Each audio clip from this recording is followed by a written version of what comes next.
নমস্কার প্রিয় শ্রোতা বন্ধুরা, রাধাকৃষ্ণ বিদ পিয়ালি চ্যানেলে আমি পিয়ালি আছি।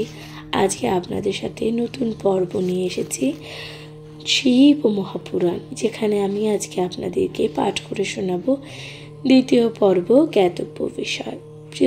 প্রিয় শ্রোতা বন্ধুরা, এর পূর্বে শিব মহাপুরাণ শুরু করার পূর্বে আপনাদের সাথে একটি ছোট্ট ঘোষণা যা আমি বলতে চাই। এই নিয়মিত কিছুদিন আমি আপনাদের সাথে শিব পুরাণ পাঠ করতে পারিনি, যার জন্য অত্যন্তভাবে দুঃখিত, কারণ আমার গলার স্বর একদমই খারাপ হয়ে গেছিলো, যে কারণে বুঝতেই পারছেন আপনারা। তো আজকে একটু ভালো আছি, যে কারণে আপনাদের সাথে শিব পুরাণটা পাঠ করে শোনাতে চলেছি, আর আশা করছি আপনাদের তা ভালো লাগবে। সকলে অবশ্যই শুনতে থাকবেন শিব মহাপুরাণ, যেখানে আপনারা শুনবেন মহাদেবের নানান অলৌকিক বিধি এবং মহাদেবকে কিভাবে আরাধনা করতে হয় তথা পুজো করতে হয়, এবং মহাদেবের যে নাম এবং মহাদেবকে কিভাবে পুজো পাঠ করতে হয়, তাছাড়া দেবীকে কিভাবে তুষ্ট করতে হয়, সকল বিধিবদ্ধ বিধান যা মহাপুরাণে রচিত আছে। প্রিয় শ্রোতা বন্ধুরা, আপনাদের কাছে একটা ছোট্ট অনুরোধ, তা হচ্ছে আজ আমার গলার আওয়াজটা অতটাও ভালো লাগবে না, কিন্তু আপনাদের কাছে অনুরোধ যে অবশ্যই সকলে পাশে থাকবেন। আপনাদের পাশে থাকা যা খুবই গুরুত্বপূর্ণ। আপনারা চাইলে সমস্ত কিছু পরিবর্তন করতে পারেন। সুতরাং মহাপুরাণ অবশ্যই শুনবেন এবং নিজের কাছের মানুষ, প্রিয়জন সকলের সাথে মহাপুরাণ পাঠ অবশ্যই ভাগ করে নিতে ভুলবেন না। তাহলে শুনতে থাকুন মহাপুরাণ। আজকের আলোচ্য বিষয়বস্তু জ্ঞাতব্য বিষয়। আপনারা শুনবেন দ্বিতীয় পর্বের যে বিষয় সংক্রান্ত নিয়ে আপনাদের সাথে আলোচনা করা, তা হচ্ছে পঞ্চদশ অধ্যায়, যেখানে আপনারা শুনছিলেন চারি যুগের মহিমা। অর্থাৎ চারি যুগের মহিমার মধ্যে আপনারা শুনলেন সত্যযুগ, ত্রেতা যুগ, দাপর ও কলিযুগের কথা। আজকের আলোচ্য বিষয়বস্তু কলিযুগের ধর্ম, অর্থাৎ এই যে কলিযুগের কি ধর্ম আছে সেই সকল বিষয় আপনারা শুনতে চলেছেন মহাপুরাণে। শুনতে থাকুন মহাপুরাণ এবং আপনাদের মূল্যবান মতামত দিয়ে জানাতে ভুলে যাবেন না। শিব মহাপুরাণে অবশ্যই পাশে থাকবেন, শুনতে থাকুন মহাপুরাণ। কলিযুগের ধর্মে আজকে বলা হচ্ছে যে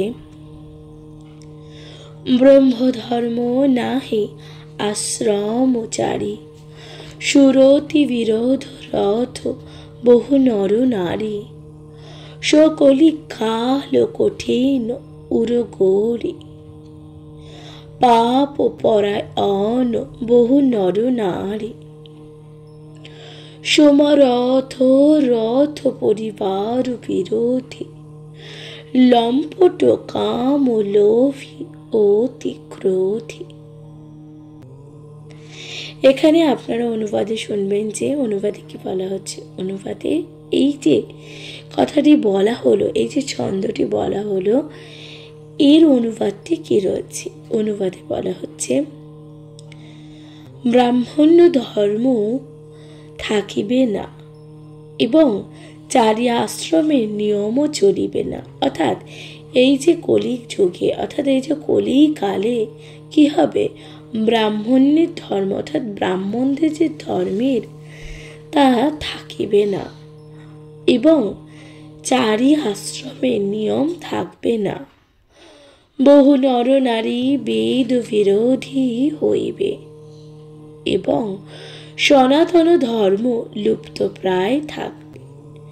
এবং কি হবে, বহু নরনারী অর্থাৎ বহু মানুষ নরনারী বেদ বিরোধী হইবে এবং সনাতন যে ধর্ম তা একেবারে লুপ্ত প্রায় হবে। সেই জন্য কলিকাল অত্যন্ত কঠিন হইবে এবং বহু নর নারী পাপ পরায়ণ হইবে। অর্থাৎ এই যে কলিকালে, এই যে কলি যুগে বহু নরনারী অর্থাৎ বহু পুরুষ এবং মহিলারা নানান ধরনের পাপ কার্যে লিপ্ত থাকবে, তাই না? এখন তো দেখাই যায় অধিকাংশ মানুষ নানানভাবে পাপে লিপ্ত। কলিযুগে পাপ যে অত্যাংশ বৃদ্ধি পাবে তা তো আপনাদের সাথে প্রথমেই আলোচনা করেছি। এরপর বলা হচ্ছে যে বহু লোক বিরোধী এবং স্বার্থপর, কাম, ক্রোধ, লোভ ইত্যাদি রিপুগণের বশীভূত এবং লম্পট হইবে। অর্থাৎ এই যে বহু মানুষ কি হবে, বহু লোক স্বার্থপর হবে, কাম, তাদের মধ্যে কামনা, বাসনা এবং ক্রোধ, হিংসা, লোভ এবং এই যে আমাদের যে ষড়রিপু, সেই যে ষড়রিপুকে বশীভূত করতে পারবে না, তাদের বশীভূত হবে না এবং মানুষ হবে লম্পট, এই কথা বলা হচ্ছে। এরপর বলা হচ্ছে যে মানো হি মাতা পিতা না হি দেবা সাধুনস্যে কর্মা ও হি সেবা ফিরোতি সদা মায়া কে পেরে কাল কর্ম স্বভাব গুণ কেরে আকোর 4,84,000 জনি ভ্রমত ইহ জীব অবিনাশী দ্বিজ সুরথি বঞ্চক ভূপ প্রজাসন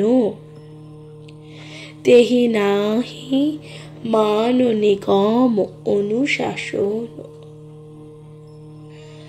মারুগ জয়ী যা কাহ যো ভাগুয়া পণ্ডিত সই ইয়া গাল বাজা ওয়া মিথ্যাদণ্ড রম্ভবত জয়ী তাকোহ সন্ত কহে সহ কই। এই যে এই কথাটির অনুবাদ কি আছে, অনুবাদে বলছে যে কলিকালে লোকে মাতা পিতাকে, দেবতা প্রভৃতি কাহাকেও মানিবে না। অর্থাৎ কলিকালে লোকে মাতা পিতা বা কোনো সম্পর্ককে মানবে না। দেবতা প্রভৃতি, এই যে আমাদের দেব দেবী, এই সকল শাস্ত্র পাঠ, অনেক মানুষ আছে যারা এই সকল কিছু মানে না। এই কলির যুগে সাধু দ্বারা সেবা করাইবে কিন্তু নিজে সাধু সেবা করিবে না। অর্থাৎ সাধু দ্বারা সেবা করবে কিন্তু নিজে সাধু সেবা করবে না। সর্বদা মায়ায় প্রেরণায় ঘুরিবে, কাল ধর্ম স্বভাব সব বিসর্জন দেবে। জীবাত্মা 84 লক্ষ জনি ভ্রমণ করিবে, বেদ ব্রাহ্মণ মানিবে না। অর্থাৎ এই যে জীবের যে আত্মা তা 84 লক্ষ জনি পথে ভ্রমণ করিবে এবং বেদ ব্রাহ্মণ কোনো কিছুই মানবে না।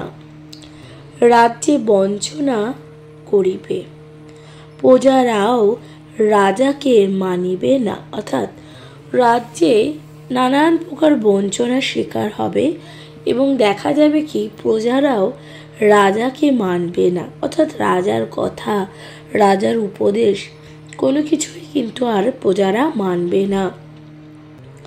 সকলে নিজের খুশি মতন রাস্তায় চলিবে, যে বেশি কথা বলিতে পারিবে সে পণ্ডিত ভাবে অভিহিত হইবে। অর্থাৎ কলিযুগে আপনারা লক্ষ্য করবেন যে মানুষ অর্থাৎ যে ব্যক্তি বেশি কথা বলতে পারবে তাকেই সকলে পণ্ডিত হিসাবে গণ্য করবে। অর্থাৎ তার মধ্যে পুঁথিগত জ্ঞান বা পুঁথিগত বিদ্যা থাকুক বা না থাকুক, কিন্তু ভণ্ড, জটিল এবং যারা ছলনার আশ্রয় নেয় সেই সকল মানুষকে বেশি মানুষ মানবে। যে মিথ্যা দম্ভ করিবে সে বড় বলিয়া পরিচিত হইবে। অর্থাৎ যে ব্যক্তির মধ্যে মিথ্যায় দম্ভ থাকবে, অর্থাৎ সত্যিকারের জ্ঞান যে সকল মানুষের মধ্যে নেই, তাদের মধ্যেই একমাত্র মিথ্যা দম্ভ থাকে এবং তার মধ্যে অহংকার থাকবে এবং তাকে লোকে বড় বলে মনে করবে। এইসবই হলো কলিযুগের ঘটনা। এরপর কি বলা হচ্ছে, কলিযুগে আর কি কি দেখা যাবে।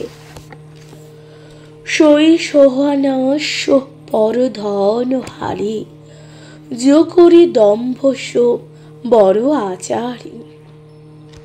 যে বহু ছুট মশকারী টানা, কলিযুগ সই গুণ মন্ড বাখানা।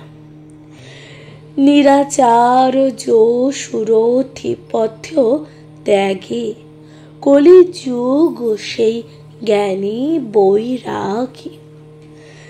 যাকে নখ আয়োগ জটা বিশালা, সো তাপস প্রসিদ্ধ কলিকালা। অশুভ বেশ বসন ধরে, ভক্ষ অভক্ষ যে খায়। তে যোগী তে সিদ্ধ নর, পুজিতে কলিযুগ মায়।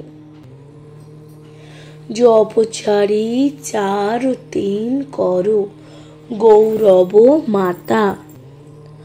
মন বচ কর্ম লবার, তো বক্তা কলিকাল মোহ। অর্থাৎ তাহলে এই যে কথাটি বলা হলো কলিকাল সম্বন্ধে, এর অনুবাদে কি আছে? এই কবিতার অর্থাৎ এই পংক্তিটির অনুবাদে কি বলা হচ্ছে? অনুবাদে বলা হচ্ছে যে পরস্বার্থ পর হারে, সেই কলিযুগের চালাক। আর যে যত দম্ভ করিবে সে বড় আচারী হইবে। যে নানান প্রকার মিথ্যা মাস করা জানিবে, সেই কলিযুগের বড় গুণী বলিয়া বিখ্যাত হইবে। আচারহীন এবং বেদ মার্গ পরিত্যাগকারীকে কলিকালে জ্ঞানী বৈরাগী বলিয়া পরিচিত হইবে। তাহলে এই যে পরস্বার্থহারী সেই কলিযুগের চালক হবে। আর যে যত দম্ভ আসবে সেই বড় আচারী হইবে। যে নানান প্রকার মিথ্যা মামলায় জানিবে, সে কলিযুগে বড় গুণী বলে বিখ্যাত হইবে। আচারহীন এবং বেদ মার্গে পরিত্যাগকারী কলিকালে, অর্থাৎ এই যে আচারহীন বেদ মার্গে পরিত্যাগকারী কলিকালে কি হবে? কলিকালে জ্ঞান বৈরাগ্য বলে তারা পরিচিত হবে। নখ ও বিশাল জটাধারী তাপস বলিয়া প্রসিদ্ধ হইবে। অর্থাৎ এই যে নখ ও বিশাল জটাধারী তাপস বলিয়া প্রসিদ্ধ হইবে। যে সকল সাধু অশুভ বেশভূষা ধারণ করিবে এবং ভক্ষ অভক্ষ খাইবে, তাহারাই যোগী ও সিদ্ধ নর বলিয়া পরিগণিত হইবে। অর্থাৎ কি বলা হচ্ছে, যে সকল সাধু এই কলিযুগে যে সকল সাধু অশুভ বেশভূষা ধারণ করবে এবং যারা যা খাবার উপযুক্ত এবং যা খাবার উপযুক্ত নয়, এই সকলেই খাদ্য ভোজন করবে, তারাই যোগী ও সিদ্ধ বলে নর বলিয়া পরিগণিত হইবে। মনে, বচনে ও কর্মে যে মিথ্যা কথা ব্যবহার করিবে, অর্থাৎ মনে ও বচনে ও কর্মে যে ব্যক্তি মিথ্যা কথা বলে ব্যবহার করবে, সেই বক্তা নামে অভিহিত হইবে। তাহলে যে ব্যক্তি মিথ্যা কথা বলবে সে কি হবে? বক্তা বলে অভিহিত হইবে। প্রিয় শ্রোতা বন্ধুরা, এরপর কি বলা হচ্ছে? এরপর বলা হচ্ছে যে, এরপর কবিতাতে বলা হচ্ছে, এবার একটি সুন্দর পংক্তি রয়েছে, এখানে বলা হচ্ছে যে শূদ্র দ্বিজন উপদেহাসি গানা মেলি জানেহ নেহি কুদান সব নর কাম লোভী অতি ক্রোধী দেব বিপ্র সুরতি সন্ত বিরোধী গুণ মন্দির সুন্দর পরিত্যাগী ভজহি নারী পুরুষ পরপুরুষ অভাগী সৌভাগিনী বিশু বিভূষণহীন বিধবাকের সিঙ্গার নবীন গুরু শিষ্য অন্ধ বহির কর লেখা একেন শুনোহি একেন দেশ হরি শিষ্য ধন শোকেন হরোহি গুরু শোক ঘোর নরক মে পরোহি মাতা পিতা বালক ন বোলা ওহি উদর ভরে সেই ধর্ম শিখা ওহি পরস্তে লম্পট কপট সোআন মোহিদ্রোহ মমতা লপটানে তে ভেদোপাধি জ্ঞানী নর দেখা মায় চরিত্র কলিযোগ করো। অর্থাৎ অনুবাদে কি বলা হচ্ছে? অনুবাদে এখানে বলা হচ্ছে যে শূদ্র ব্রাহ্মণকে বা ব্রাহ্মণকে জ্ঞান উপদেশ দেবে এবং উপবিত গ্রহণপূর্বক কুদান গ্রহণ করিবে। বহু লোক কাম ও লোভের বশীভূত হইবে এবং ক্রোধী হইবে। অর্থাৎ বহু লোক কাম ও লোভের বশীভূত হবে এবং ক্রোধী হইবে। দেবতা ব্রাহ্মণ ও বেদের বিরুদ্ধাচারণ করিবে। নারী নিজেদের সুন্দর ও জ্ঞানী পতি ত্যাগ করিয়া পরপুরুষ গমন করিবে। পতি থাকিতে নারী বেশভূষার তত খেয়াল থাকিবে না। অর্থাৎ পতি থাকিতে নারীর যে বেশভূষার তত খেয়াল থাকিবে না। নবীনা বিধবার বেশভূষায় পরিপাট্য থাকিবে। অজ্ঞানী গুরু হইবে এবং শিষ্য গুরুর কথা শুনিবে না। যে গুরু শিষ্যের ধন হরণ করে এবং শিষ্যের কষ্ট নিবারণ করে না, তাহাই নরকবাস হয়। পিতা মাতা বালকদের ডাকিয়া কি করিয়া উদয় পূরণ হইবে, সেই শিক্ষাই দেবে। ঈশ্বর প্রাপ্তির শিক্ষা দেবে না, অর্থাৎ ঈশ্বরকে কিভাবে প্রাপ্তি করা যায় সেই শিক্ষা কিন্তু কেউ দেবে না। লম্পট কপটি পরস্তি গমন, অন্যকে ঠকানো, মোহ লোভ ও মমতার হইবে। লোক ভেদবাদী হইবে, অর্থাৎ তাহলে এই সময় কি কি দেখা যাবে? মানুষ হবে লম্পট, দুশ্চরিত্র, কপট এবং পরস্তিকে হরণ করবে, অন্যকে ঠকাবে, মোহ থাকবে, লোভও থাকবে এবং মানুষের মনেই কোনো মমতা থাকবে না। লোক হবে ভেদবাদী হইবে, অর্থাৎ লোক নানান প্রকার ভেদবাদী হইবে। প্রিয় শ্রোতা বন্ধুরা, তাহলে এখানে সমাপ্ত হলো এই পংক্তিটি। এবার এখানে আপনাদের সাথে পাঠ করে শোনাচ্ছি পরের পংক্তিটি, যেখানে 27, 28, 29, 30 ও 31, 32, 33 একত্রে রচিত রয়েছে এই পংক্তিটি, যেখানে বলা হচ্ছে, আপনারা শুনতে থাকুন মহাপুরাণ।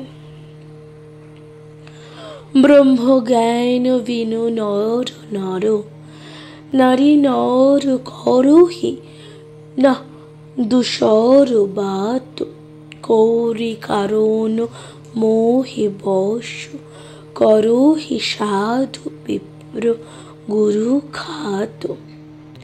বাদ শূদ্র কহ দ্বিজ গুণ, হাম তোমতে কুছ খাট। জানি ব্রহ্মস্য বিপ্র বর, আখ দেওয়া গুরি ডাট। আপগণি আগুর অনুহি, ঘা লোহি, ইয়াহ কই সৎ সুরতি, মারগ প্রতি পালোহি। কল্প কল্প ভরি ইকো নরক, পরহি যে দুঃখহি সুরথি করি তারক। যে ব্রহ্মধর্ম তেরি কুমহারা, সপোষ কিরাত কোলে কল ও আলা। নারী মোহ গৃহী সম্পত্তি নাশ, মাথা মুরাই ভয়ে সন্ন্যাস। তে বিপ্র ন সে পাও পূজা ওহি, উভয়ে লোক নিজ হাত নশা ওহি। এই যে কথাটি সম্পূর্ণ ছন্দটি অনুবাদে কিভাবে বর্ণনা করা আছে, অনুবাদে বলা হচ্ছে যে, ব্রহ্মজ্ঞান না থাকায় নরনারী ভগবানের কথা ত্যাগ করিয়া অন্যান্য কথা বলিবে, অর্থাৎ ব্রহ্মজ্ঞান যদি মানুষের মধ্যে না থাকে তাহলে নরনারী ভগবানের কথা ত্যাগ করে অন্যান্য কথা বলবে। টাকা পয়সার জন্য মোহ বশে সাধু ও ব্রাহ্মণ ও গুরু হত্যাও পর্যন্ত করবে, অর্থাৎ এই যে টাকা পয়সার জন্য মানুষ তখন কি করবে? মোহের বশবর্তী হয়ে তখন গুরু এবং সাধু ও গুরু হত্যা এবং ব্রাহ্মণ হত্যা পর্যন্ত করতে পারে। শূদ্র ব্রাহ্মণকে বলিবে, অর্থাৎ শূদ্র তখন ব্রাহ্মণকে বলিবে, তোমাতে আমাতে কি তফাৎ।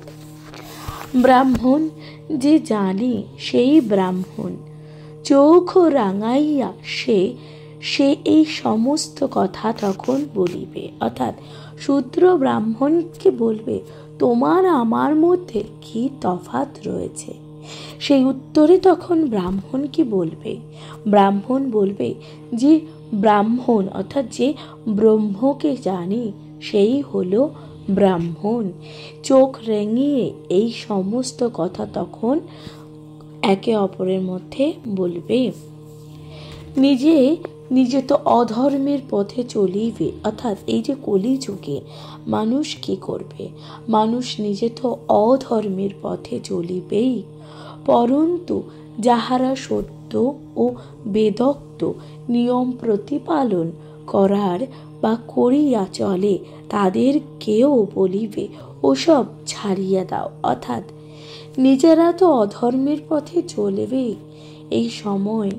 এই সময় নিজেরা কিছু মানুষ আছে যারা অধর্মের পথে চলবে, কিন্তু যে সকল মানুষ ধর্মের পথে চলবে এবং বেদ অনুসরণ করবে, বেদ পাঠ করবে, সেই সকল মানুষদের প্রতিও তারা বলবে যে এই সকল কথা, এই সকল প্রকার এবং অধর্মের পথে চলো, ধর্মকে ত্যাগ করো, এইসব কথা বলবে।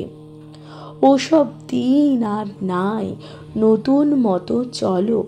বেদ মার্গে যাহারা বিচরণ করে তাদের সঙ্গে কুতর্ক করিয়া যে দুঃখ দেয় সে কল্প কল্প ধরিয়া নরক বাস করে। অর্থাৎ এই যে বেদ যে পাঠ করবে এবং বেদ পাঠরত অবস্থায় যে মানুষ অন্য মানুষকে দুঃখ দেয়, কষ্ট দেয়, তারাও কি হয়?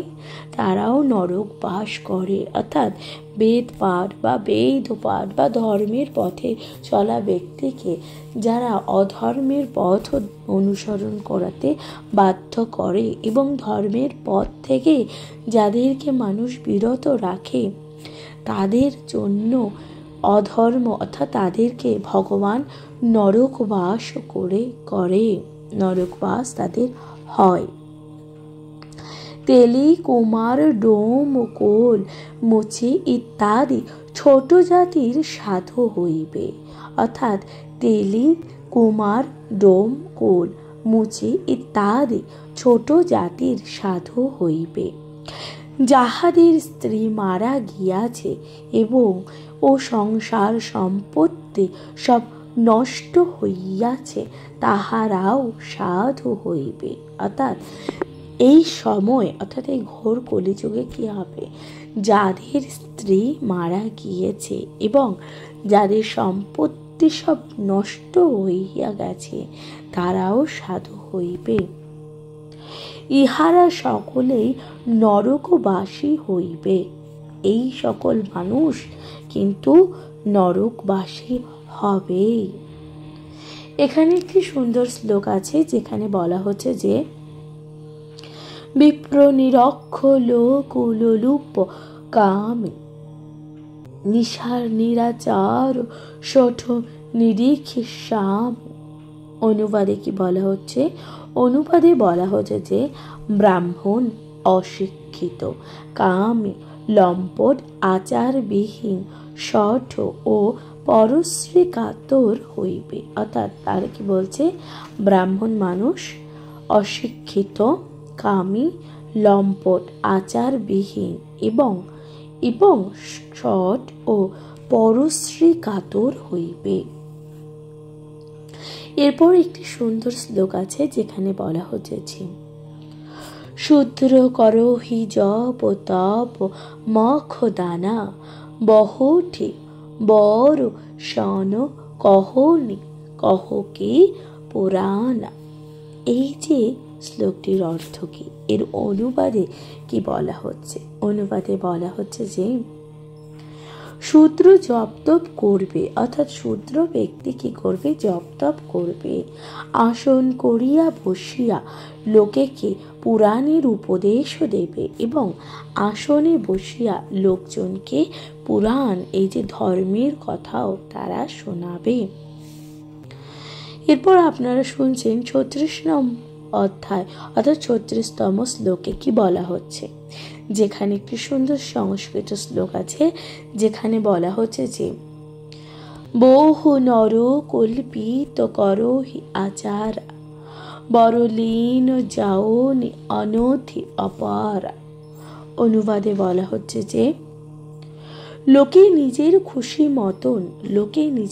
খুশি মতন এমন আচার ব্যবহার করিবে যাহা বলিয়া শেষ করা যায় না। অর্থাৎ লোকে নিজের খুশি মতন এমন আচার ব্যবহার করবে যাহা বলিয়া এবং যাহা বলে শেষ করা যাবে না। এরপর ৩৭তম অধ্যায় শুনবেন, যেখানে বলা হচ্ছে যে ভয়ে বর্ণ শঙ্কর হি কোলিহি ভিন্ন সেতু বহু লোক করহি পাপ দুঃখ পাহহি ভয়ে রোগ শোক বিয়োগ। অর্থাৎ এই যে ৩৭তম শ্লোকটির অর্থ কি? এর অর্থে বলা হচ্ছে যে, অনুবাদে বলছে যে বহু বর্ণ শঙ্করের সৃষ্টি হইবে এবং অনেক ভিন্ন ভিন্ন রাস্তায় চলবে, বহু পাপ করিবে এবং বহু দুঃখ শোক পাইবে। অর্থাৎ এই সময় কি হবে? বর্ণ শঙ্করের সৃষ্টি হবে, বহু মানুষ ভিন্ন ভিন্ন রাস্তায় চলিবে এবং বহু মানুষ পাপ করবে এবং শোক ও দুঃখ কষ্ট চলবে।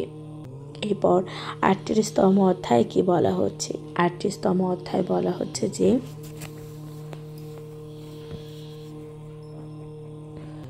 সুরতি সন্তোত হরি ভক্তি পথ সংযুক্ত বিরতি বিবেক তেন চালোহি নর মোহ পশ কল্পহি পথ অনেক।